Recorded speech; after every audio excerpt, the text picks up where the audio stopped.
Mes petits enfants, je suis pour peu de temps encore avec vous. Vous me chercherez. Et, comme j'ai dit aux Juifs, vous ne pouvez venir où je vais, je vous le dis aussi maintenant. Je vous donne un commandement nouveau. Aimez-vous les uns les autres, comme je vous ai aimés. Vous aussi, aimez-vous les uns les autres. À ceux-ci, tous connaîtront que vous êtes mes disciples, si vous avez de l'amour les uns pour les autres. Amen. Est-ce que vous vous êtes déjà demandé comment il était possible d'aimer tout le monde ? Possible ou pas ? J'entends ? Possible ? Soyons un brin honnêtes. Évidemment que si je vous pose la question, c'est que cette question, elle est au cœur même de la réflexion que j'aimerais porter avec vous aujourd'hui et que j'ai intitulée « Aimer son prochain, mission, entre parenthèses, impossible ». C'est vrai que lorsque on se pose la question d'aimer ses amis, ça c'est facile. D'aimer ceux qui nous aiment, c'est encore plus facile. D'aimer nos ennemis, d'aimer ceux que nous n'aimons pas et qui ne sont pas forcément nos ennemis, ça commence à être un petit peu plus compliqué. Ah, vous allez me dire, mais pourquoi cette question aujourd'hui ? J'ai été confronté ces derniers temps comme vous peut-être dans votre vie privée, familiale ou peut-être professionnelle, à être confronté à des situations de personnes avec lesquelles vous êtes en tension. Vous devez interagir avec ces personnes, que ce soit dans votre famille, dans votre entourage, encore une fois, avec des collègues de travail.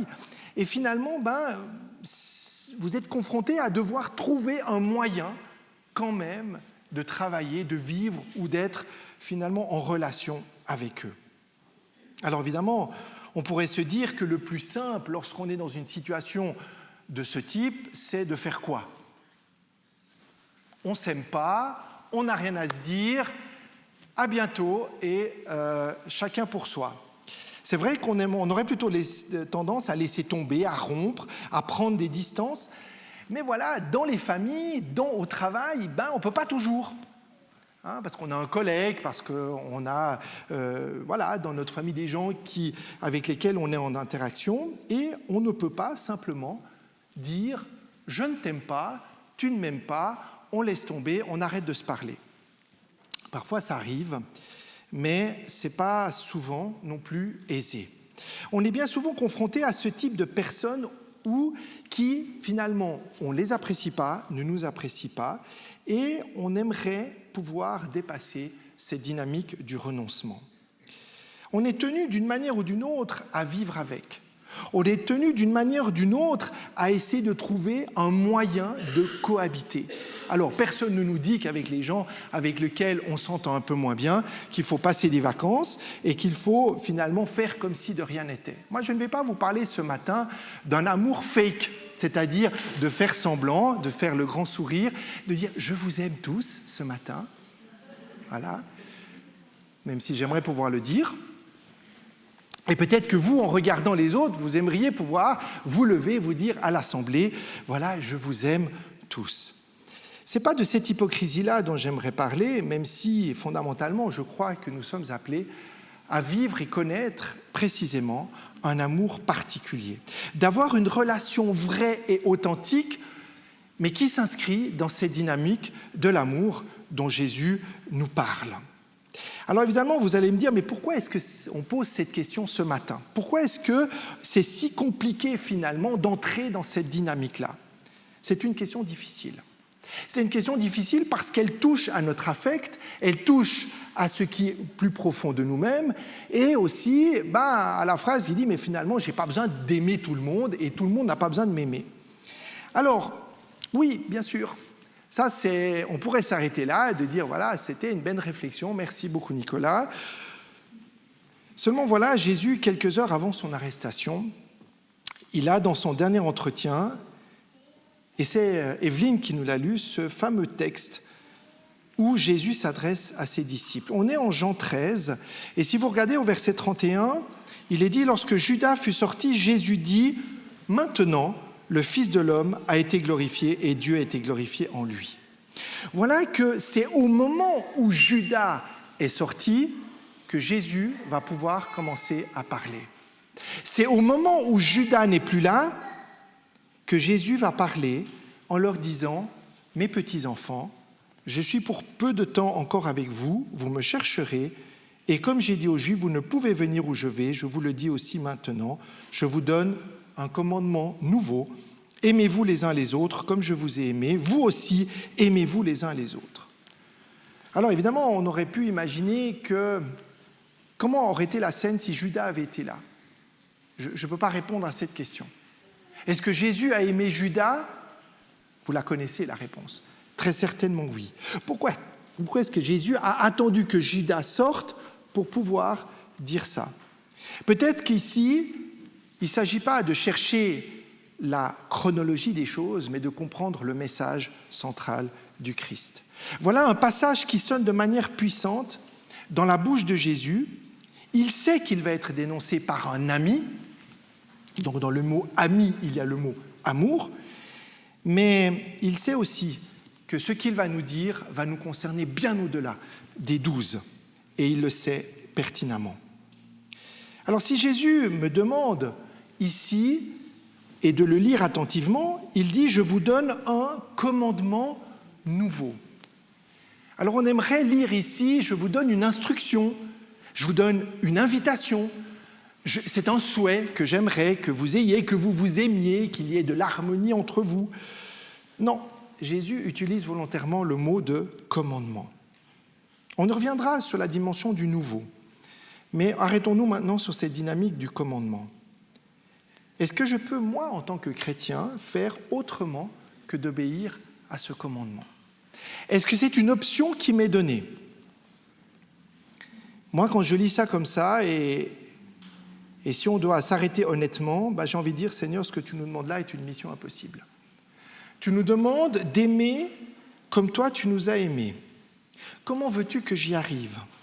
J'ai besoin, Seigneur, que tu nous éclaires ce matin sur la manière avec laquelle tu veux que nous nous aimions les uns les autres. Et surtout, en particulier, d'aimer ceux qui ne m'aiment pas ou ceux que je n'aime pas.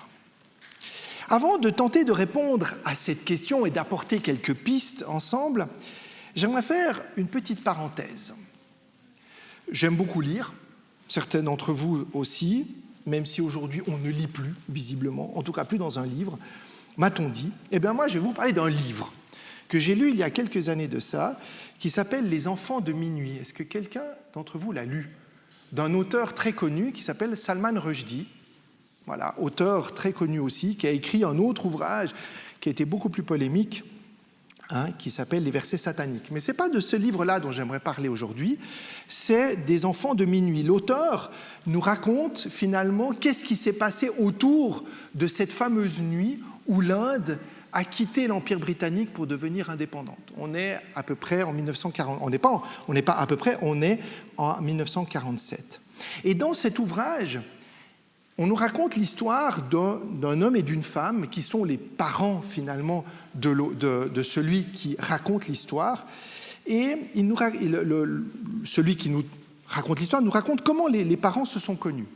Alors quand vous lisez les pages, c'est un peu surprenant parce que monsieur a connu madame à travers un voile. Alors il était médecin, en tout cas thérapeute, médecin, et il devait prendre soin d'une femme. Sauf qu'à cause des traditions, il ne pouvait pas ni rencontrer, ni toucher la femme, ni être à proximité. Et donc, il ne pouvait ausculter sa femme qu'à travers un drap dans lequel il y avait des trous. Alors, vous allez me dire, mais c'est un peu bizarre quand même. Alors, qu'est-ce qu'il faisait ? Il a appris à découvrir cette femme à travers, chaque fois, il regardait à travers la lorgnette comme ça, et à force d'ausculter et de regarder cette femme, dont il devait quand même donner un diagnostic, eh bien, il a appris à aimer cette femme. Sauf que le problème, c'est qu'avec le temps, il a appris à beaucoup apprécier cette femme à travers ce drap. Sauf qu'un jour, le drap, forcément, est tombé. C'est le jour où ils se sont mariés. Et là, eh bien, grosse désillusion. Eh bien, ce n'était pas du tout la femme à laquelle il s'attendait.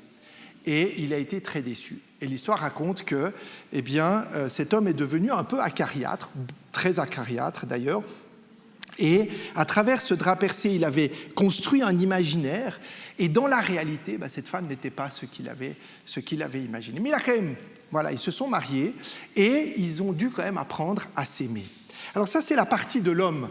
Alors pour la femme, comment est-ce qu'elle a fait, elle ? Parce que lui, il était déçu de cette femme, et elle a dû apprendre, trouver un moyen pour aimer cet homme que non seulement elle n'avait pas choisi, mais en plus de ça, qui était d'une humeur détestable. C'était un homme qui était autoritaire, bourru, sérieux et distant. Bon. Alors l'auteur nous raconte que cette femme, et je trouve très intéressant et très beau, elle dit, elle va petit à petit, chaque jour, s'exercer à l'aimer. Je cite l'ouvrage. Elle va aussi apprendre à l'aimer morceau par morceau. Elle le divisa mentalement en chacune des parties qui composaient sa personne, aussi bien sur le plan physique que sur celui du comportement. Elle le compartimenta en tics labiaux et verbaux, en préjugés, et ainsi de suite. Donc qu'est-ce qu'elle a fait ? Elle a coupé, entre guillemets, mentalement, son mari pour pouvoir aimer petit à petit chaque partie de son être. C'est intéressant, non ? De voir que finalement, chaque jour, elle a choisi une partie différente de lui jusqu'à ce qu'elle sente monter en elle une grande tendresse qui se transformait en affection et enfin en amour. Je cite l'ouvrage. Est-ce que ça vous est déjà arrivé, ça, comme expérience ? Une personne, vous avez vraiment beaucoup de difficultés, mais quand vous la coupez en morceaux mentalement, finalement, vous arrivez gentiment à apprécier certaines partie d'elle. Ça vous est déjà arrivé ? Oui ou non ? Mais moi, je pense qu'on le fait bien plus souvent que ça. Parce que quand on est forcé, non pas à aimer quelqu'un, mais à vivre ou en tout cas collaborer avec une personne, on va être obligé de faire une sorte de dissection mentale. Parce que sinon, si on prend la personne dans sa globalité, on ne va pas y arriver. Et finalement, ce que je trouve intéressant dans l'ouvrage de Rushdie, c'est qu'il nous montre à quel point cette femme est rentrée dans une dynamique d'apprentissage. Elle a, d'ailleurs, et Rushdie le dit, elle a appris à aimer. Alors moi, la question que j'aimerais vous poser ce matin, est-ce qu'on peut apprendre à aimer ? Est-ce qu'on peut apprendre à aimer morceau par morceau ? Est-ce qu'on peut finalement apprendre à vivre une relation qui se construit, ou bien alors est-ce que d'aimer l'autre, c'est finalement un talent du cœur ? Il y a des gens qui aiment, il y a des gens qui n'aiment pas. Alors bien sûr que cette histoire, c'est une allégorie de l'Inde moderne.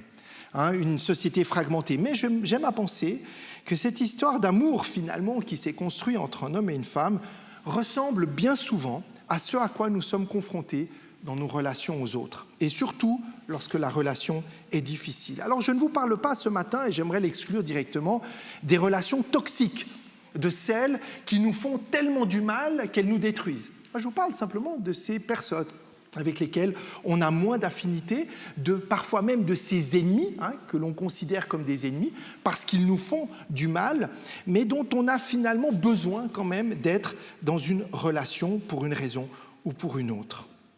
Voilà que cette femme, elle a ouvert un apprentissage mutuel qui fait de désillusion, de patience, de compromis et parfois même d'une forme de grâce. Et c'est de cette grâce que j'aimerais parler maintenant. Voilà que cette femme, elle a accepté de vivre ce décalage pour apprendre finalement à aimer ce qui était impensable pour elle. Il ne peut y avoir que de la grâce dans cet amour. Comment est-ce qu'elle a pu aimer un homme qui, en apparence, était tout ce qu'elle n'aimait pas ? Et j'imagine aussi que dans nos relations, ce que nous ressentons envers les autres, comme cette femme, d'autres peuvent le ressentir envers nous. Est-il possible d'aimer ou d'apprendre à aimer ? Alors vous allez me dire, oui, mais ça dépend de deux choses. Ça dépend de qui est mon prochain et ça dépend de ce que tu entends par le mot aimer. C'est souvent ce qu'on entend. Est-ce que tu es prêt à aimer tout le monde ? Ah oui, mais ça dépend qui et ça dépend ce que tu entends par aimer. Parce que si aimer, c'est juste se dire bonjour et puis se serrer la main, ou bien est-ce que aimer veut dire finalement aller un peu plus loin ?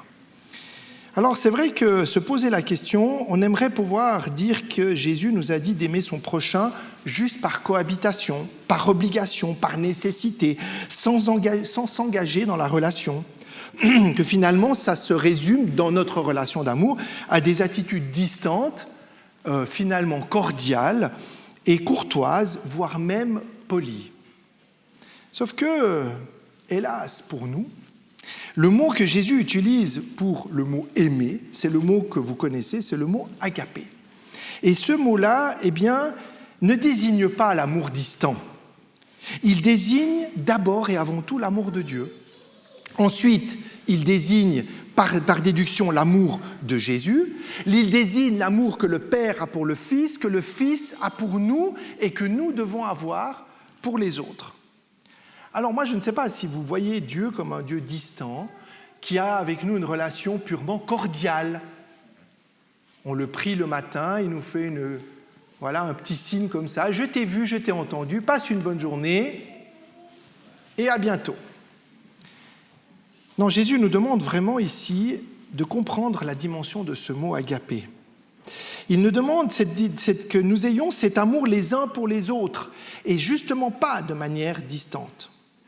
Alors évidemment, le mot agapé ici, et vous l'avez compris, c'est un amour qui touche à l'affect, qui est bienveillant, qui est relationnel, qui est loyal, un amour qui prend soin et qui se soucie de l'autre, un amour complet et désintéressé. Mission impossible. Un amour qui se distingue le plus souvent d'un amour philéi, cet amour finalement qui est humain, qui est faillible, cet amour qui ne peut donner que ce qu'il peut donner. Mes amis, ce matin, et je vous appelle mes amis volontairement, eh bien mes amis, ce matin, c'est souvent cet amour-là qu'on peut donner, nous, cet amour philéi. Moi, je ne peux pas te donner plus que ce que j'ai. Moi, je ne peux pas te donner au-delà. Moi, je ne peux pas, j'arrive pas, c'est trop difficile pour moi. Et peut-être que toi, tu n'arrives pas envers moi non plus. Mais Jésus nous demande, et c'est un commandement, d'aimer comme lui nous a aimés. Il nous demande d'aimer d'un amour dont on n'est pas capable d'aimer par nous-mêmes. Alors quand Jésus nous dit ça, on aurait bien aimé qu'il nous donne la recette. Alors tu nous dis d'aimer, super, mais aimer comment ? Comment est-ce que je fais pour aimer ceux qui ne m'aiment pas ou que je n'aime pas ? Comment il me fait aimer cet amour divin ? Comment il me fait aimer de manière tellement, finalement, de manière indéterminée ou de manière totalement, pas indéterminée, mais totalement désintéressée ? C'est un amour déterminé, c'est un amour justement qui va chercher le bien de l'autre.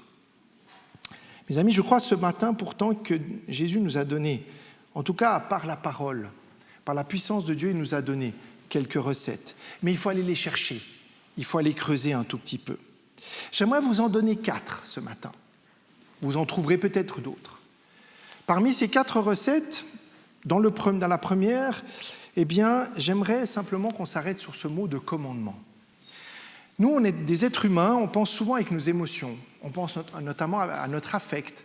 On pense de manière finalement assez affective, c'est-à-dire je rends ce qu'on me donne, ou bien si je donne, c'est un peu pour que je reçoive en retour. Ici, la recette, elle est simple. Jésus me dit d'aimer, donc je vais aimer. On pourrait s'arrêter là. C'est simple à dire, non ? Tu aimeras. Ok. Ben si tu me le dis alors, ça veut dire que je dois le faire. Ça veut dire que finalement, tu vas me demander de forcer à aimer quelqu'un. Alors je vais vous choquer. Oui. Si Dieu nous demande de le faire, ce n'est pas une option. Ce n'est pas un choix. Ce n'est pas est-ce que, peut-être. Non. Je vous demande, et c'est un commandement, aimez-vous les uns les autres. Se forcer, oui, on verra se forcer en quoi ? La manière pour Jésus de nous rappeler que nous basons bien souvent nos ressentis et nos émotions sur ce que nous ressentons, nous fait oublier le commandement. Il nous fait oublier que finalement, cette option n'en est pas une. Il nous force à aimer, surtout lorsque ce n'est pas évident. Et je crois qu'en nous forçant ainsi, eh bien, Jésus nous invite à sortir de nos retranchements. Parce que quand j'aime pas, j'aime pas. Hein. Moi, j'ai déjà entendu, alors moi, je ne fais pas d'efforts, hein, j'aime pas. On me prend comme je suis, et si ça ne vous plaît pas, eh bien, tant pis. Puis les autres, ils sont comme ils sont, et puis si ça ne me plaît pas, je laisse tomber. Là, je ne peux pas faire comme ça. Je ne peux pas m'arrêter à ça. Je dois aller plus loin. Je ne peux pas juste m'en aller laisser tomber et passer à quelqu'un d'autre. Donc ça, c'est la première recette.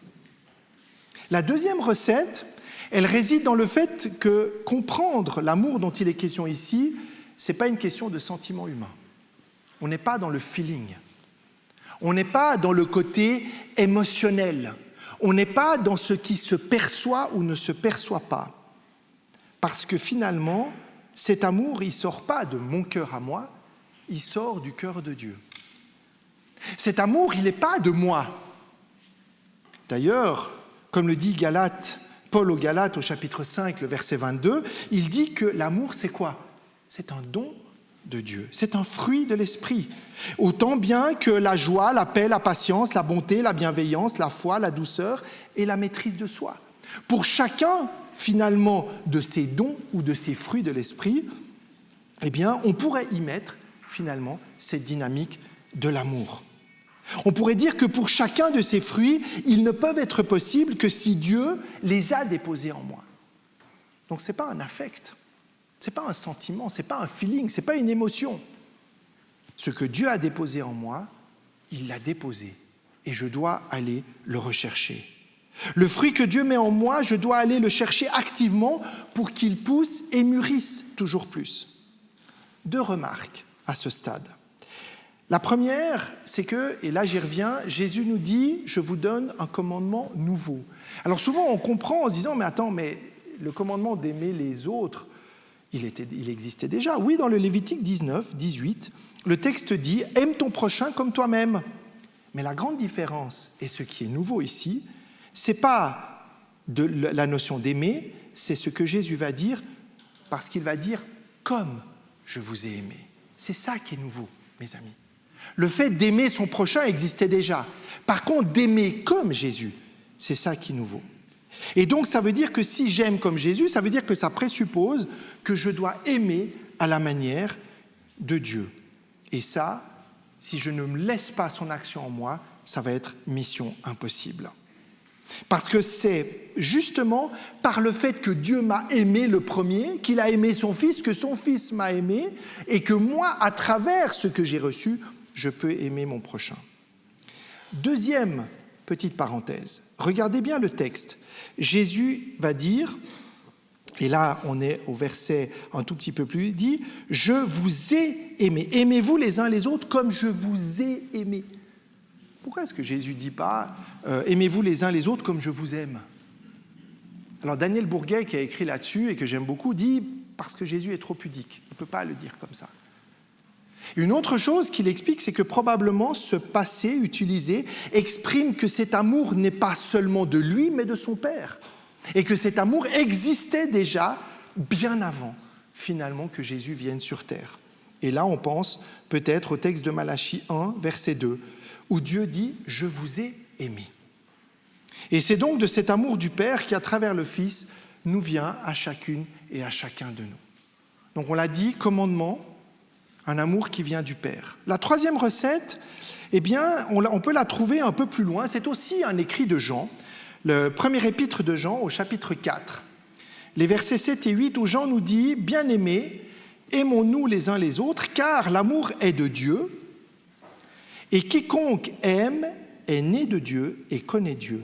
Celui qui n'aime pas n'a pas connu Dieu, car Dieu est amour. » Voilà que Jean rajoute ici cette troisième dimension. Je ne peux aimer véritablement que si mon amour est d'origine divine et que cette origine divine ne peut pas venir de moi, elle vient du fait que je suis né de nouveau.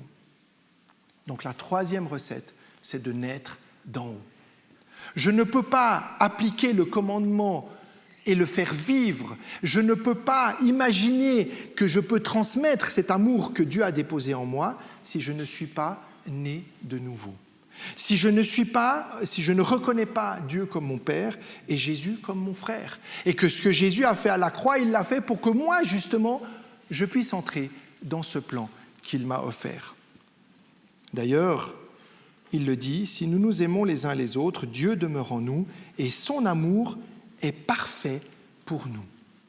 Voilà que si je comprends que l'amour que j'ai pour les autres doit être parfait et que je base cet amour sur ma dimension de l'amour, il ne sera jamais parfait. Il sera bien plus que ça, il sera même horriblement imparfait. Mais si Dieu, lui, m'aime en premier, et que c'est lui qui a déposé cette graine en moi, qui germe et qui grandit, eh bien cet amour peut être parfait. Donc finalement, on le voit à travers cette troisième recette, que l'amour est une école de vie. C'est un apprentissage, c'est quelque chose que je peux acquérir avec Dieu. Comme cette femme que l'on a vue dans l'ouvrage de Rushdie. Alors elle avait, je ne sais pas quelle était sa relation à Dieu, mais en tout cas, elle a réussi grâce à un processus qu'elle-même a mis en place et qui lui a peut-être été inspiré, eh bien, d'aimer l'autre pour qui il est vraiment et l'aimer petit à petit. Parce que je pense que c'est beaucoup plus simple d'aimer petit à petit que d'un coup, de manière, surtout quand la relation, de manière complète, surtout si la relation est difficile. La quatrième recette, eh bien, et Paul le décrit dans ce fameux texte d'Un Corinthiens 13. Vous savez, ce fameux texte que l'on prend et que l'on fait un peu à toutes les sauces. Lequel d'entre vous n'a pas choisi ce texte pour son mariage ? 1 Corinthiens 13. Le fameux texte qu'on utilise un peu, pardon de le dire un peu, le texte tarte à la crème, sur l'amour de Dieu. Mais lisez bien le texte, les amis. Ici, il n'est pas question d'un amour entre un homme et une femme. Il est inclus dedans. Mais de quel amour parle-t-il ? Si vous regardez dans 1 Corinthiens 13, qu'est-ce qui précède 1 Corinthiens 13 ? C'est 1 Corinthiens 12. Et dans 1 Corinthiens 12, Paul dit quoi ? Il parle des dons spirituels. Il dit que nous sommes un corps, que ce corps est appelé à développer des dons et des talents. Et que ce corps est appelé à être uni. Et à ce moment-là, Paul parle de cet amour. Et il va dire quoi ? L'amour, il est patient, il est plein de bonté, l'amour n'est point envieux, l'amour ne se vante point, il ne s'enfle point d'orgueil, il ne fait rien de malhonnête, il ne cherche point son intérêt, il ne s'irrite point, il ne soupçonne point le mal, il ne se réjouit point de l'injustice, mais il se réjouit de la vérité, il excuse tout, il croit tout, il espère tout, il supporte tout. Mes amis, ce texte ne concerne pas que la relation entre un homme et une femme. Et peut-être pas nécessairement dans une relation maritale. Il parle de l'amour dont Jésus nous parle dans Jean 13. C'est l'amour fraternel. Il nous parle ici de l'amour relationnel. Il parle de cet amour communautaire. Et d'ailleurs, c'est intéressant ici parce que Paul va dire « Si je n'ai pas l'amour, je ne suis rien ». Paul n'était pas marié. Vous voyez ce que je veux dire ? C'est-à-dire qu'il aurait parlé de quelque chose que lui-même n'a pas vécu. Ou lui donner des conseils à des hommes et des femmes pour qu'ils s'aiment pleinement. Non, il parle ici de cet amour que lui peut donner et recevoir au sein même de la communauté. De cette communauté finalement qui est cimentée par l'amour du Christ. Et de quelle communauté parlons-nous ? De l'Église. C'est ça la communauté. C'est là-dedans que l'amour doit se vivre. C'est donc un amour en action. Paul nous dit ici qu'il est patient, il est bon, il ne se vante pas, ne s'enfle pas d'orgueil, etc. Donc il est concret et pratique. Il n'est pas théorique. « Ah, moi, je vous aime. » Mais si moi, je vous dis que je vous aime, mais que je suis incapable de vous le montrer dans mes actions, pas simplement dans mes paroles, ben ma parole ne vaut rien. Ça va sonner creux, ça va sonner hypocrite, ça va sonner faux. Et surtout, quand ce commandement est nouveau et que Jésus me demande d'aimer comme lui. Un auteur a écrit au sujet de cet amour que l'on doit pour ses ennemis. Parce que pour moi, il est compris là-dedans. Et il va dire, selon lui, l'amour que nous portons à nos ennemis est un indicateur de notre maturité spirituelle. En d'autres termes, nos ennemis sont l'outil que Dieu utilise pour nous tailler, nous façonner, nous transformer afin de nous rendre saints.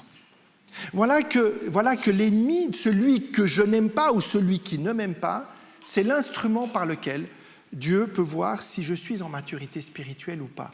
Si j'ai véritablement compris, pas que j'ai atteint un degré de sagesse élevé, ni que j'ai atteint un degré de connaissance élevé, parce que la maturité spirituelle, ce n'est pas une question de connaissance, c'est une question de relation. Je suis en maturité spirituelle au moment où Dieu occupe la totalité de ma vie. Ça veut dire de mes pensées, de mon cœur. Ainsi, l'amour va se mettre en marche dans ma vie comme un style de vie, une dynamique active. Pas simplement pour ceux que j'aime ou ceux qui m'aiment, mais encore en plus pour ceux avec lesquels j'ai des difficultés. Et vous l'aurez compris, ce n'est pas mes prédispositions personnelles qui me rendent parfait et juste. Ah, qu'il est bon. Lui, il aime tout le monde. Vous avez déjà entendu ça? J'ai l'impression que lui, il n'y a personne, il n'a pas d'ennemis. Il y a peut-être des gens comme ça. Mais je pense que nous savons nous-mêmes que ce n'est pas notre prédisposition intérieure qui va nous rendre justement dignes, enfin pas dignes, mais qui va nous rendre justes dans cette relation de l'amour. C'est un travail, et c'est quelque chose qui se forme petit à petit. C'est quelque chose qui rentre à l'intérieur de nous, et par cette relation, nourrie de l'Esprit de Dieu, eh bien, nous pourrons rentrer dans cette dynamique de relation par rapport à l'autre. Donc je répète ici, en résumé, de manière concrète, aimer, c'est de dire, je ne me pose pas la question si je dois aimer, mais comment je dois aimer mon prochain. Le deuxième point, c'est je réclame ce que Dieu, en Jésus, m'a promis. Il m'a donné cet amour, je dois le donner plus loin.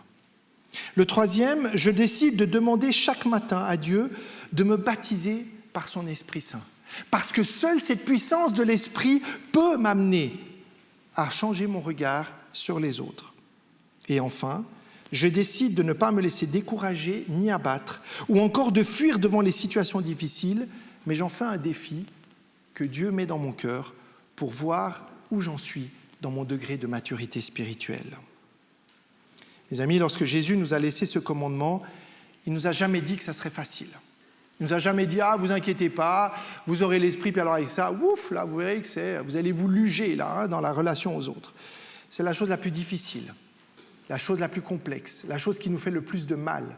C'est probablement les choses qui nous touchent le plus. Ce n'est pas les objets qui nous touchent le plus. C'est les êtres, les relations, les liens que nous avons. Et c'est bien pour ça, je crois, mes amis, que Jésus nous a donné un commandement. Pas une option, pas un souhait, un commandement. Et la condition, il y a deux choses qui me paraissent importantes. Il y a le commandement et il y a aussi une condition que Jésus met. Alors vous allez dire, oui, mais c'est quoi? Il y a une condition dans l'amour. Oui, mes amis, je pense que Jésus a voulu nous laisser un message plus important encore.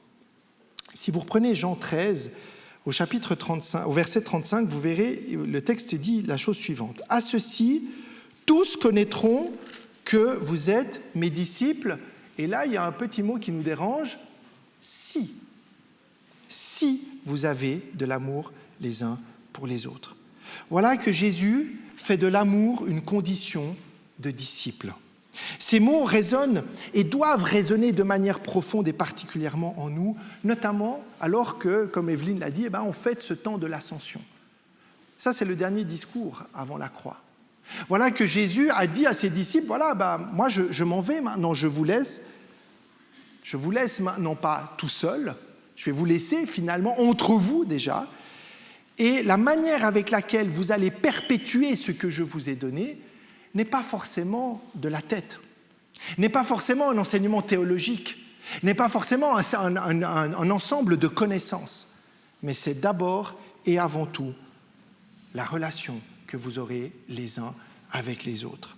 Et permettez-moi de croire ce matin que finalement, ce que Jésus nous a laissé de plus beau au moment de l'ascension, c'est cette dynamique de l'amour. Voilà qu'à l'image de cette histoire que nous avons partagée ensemble entre cet homme et cette femme, si nous commencions peut-être par apprendre à aimer petit à petit, morceau par morceau, chaque jour un peu plus notre prochain, nous inviter à voir au-delà de ce que je vois ou perçois de l'autre, de laisser aussi me percevoir à travers le regard de l'autre, mais en laissant volontairement et consciemment Dieu agir en nous pour nous apprendre à aimer autrement, pour nous apprendre à aimer de cet amour dont je ne suis pas capable personnellement d'aimer. Alors la mission deviendra toujours plus possible, petit à petit. Un amour qui sera comme une marque de plus indélébile en nous. Parce que je crois que finalement, on dit souvent que ce qu'on va emporter dans le royaume éternel, c'est notre caractère. Et moi, je pense qu'un des traits de caractère qui sera le plus fort et le plus puissant, qui marquera notre adhésion et notre marque de fabrique finalement d'enfant de Jésus, c'est l'amour. Et cet amour-là ne disparaîtra pas. Jonathan Edwards, un auteur du XVIIIe siècle, a écrit les choses suivantes. « Le ciel est un monde d'amour, car Dieu est la source de l'amour comme le soleil est la source de la lumière. Et la glorieuse présence de Dieu remplit d'amour le ciel, tout comme le soleil remplit la terre de lumière les jours de beau temps. L'apôtre nous dit que Dieu est amour. Or, puisque Dieu est un être infini, nous pouvons en déduire qu'il est une source intarissable d'amour. Oui, mes amis, l'amour est probablement la seule chose que nous emporterons par notre caractère dans l'éternité.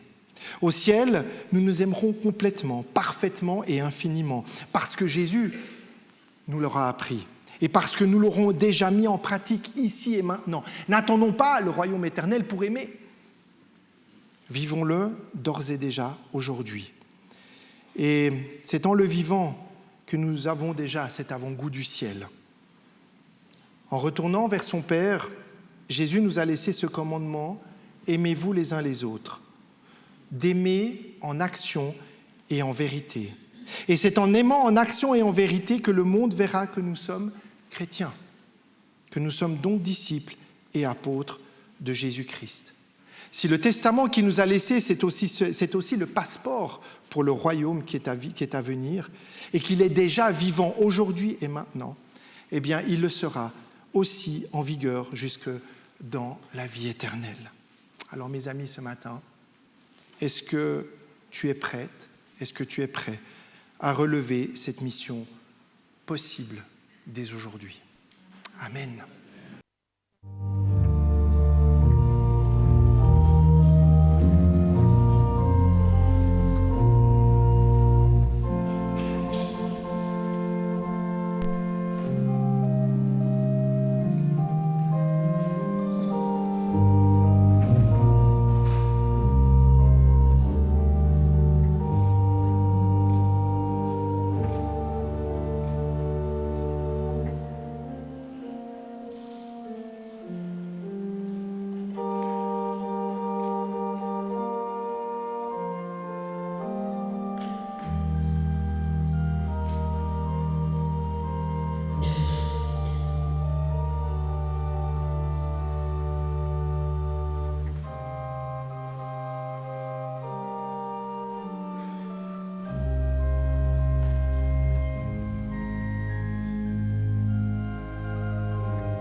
J'aimerais vous inviter à vous lever pour qu'on puisse prier ensemble.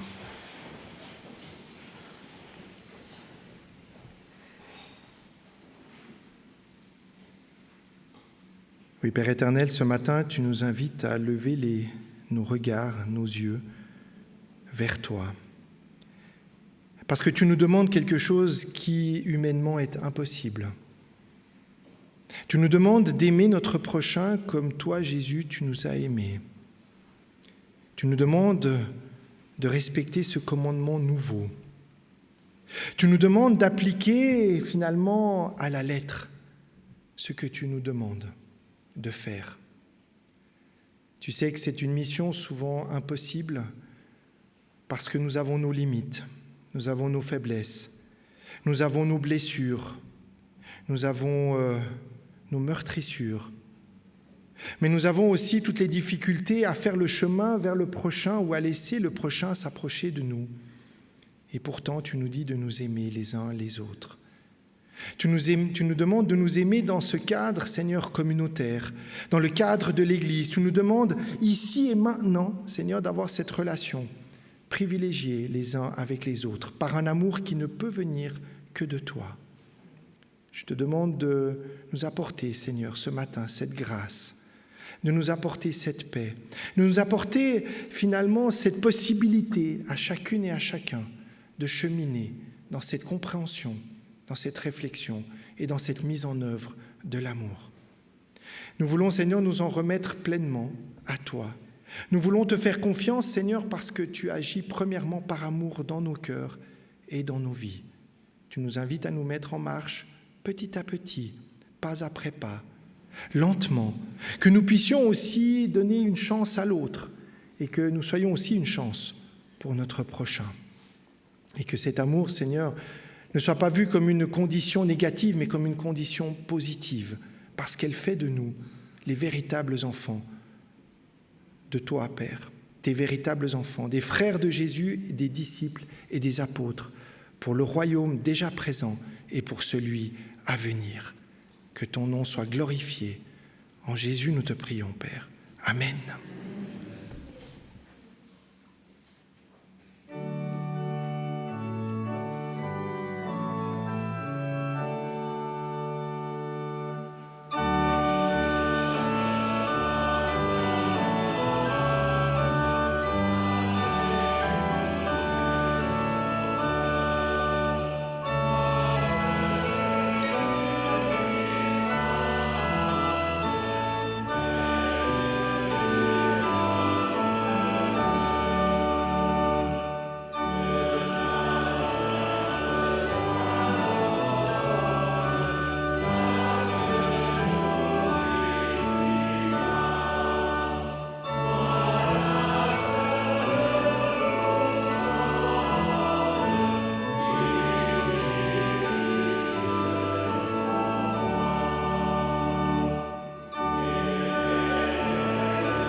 J'aimerais que nous puissions recevoir ce matin ces mots de Paul qu'il adresse à la fin de sa première épître aux Corinthiens.